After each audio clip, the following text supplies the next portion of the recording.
Hello hi everyone. చూసారా ఇది ఈ మిరియాల పాలు చేశాను ఈరోజు. అంటే నాకు కొంచెం సర్ది అంటే కోల్డ్ అయింది, జలుబు అయింది, సర్ది అయింది, హిందీ తెలుగు ఇంగ్లీష్ అన్నీ. సో మిరియాల పాలు తాగుదామని మిరియాలు తీసుకొని దంచి పాల ప్యాకెట్ తెచ్చుకున్నా. ఇక్కడ ఆరోగ్య పాల ప్యాకెట్ తీసుకొచ్చుకొని స్టవ్ పెట్టి గిన్నె పెట్టి దానిలో పాలు పోసి మిరియాలు వేసిన, చిటికెడు పసుపు వేసిన, తర్వాత బెల్లం వేసుకున్నా. ఇప్పుడు ఇవ్వండి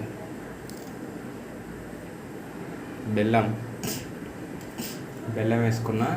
తాగుదాం అనుకుంటున్నా ఇక నెక్స్ట్. అంటే ఇట్లా చేస్తే జలుబు అనేది తొందరగా తక్కువ అవుతుందని చేస్తున్నా. సో మీరు అందరూ లైక్ చేసి సపోర్ట్ చేయండి ఛానల్ని బాగా. ఓకేనా? Thank you, bye.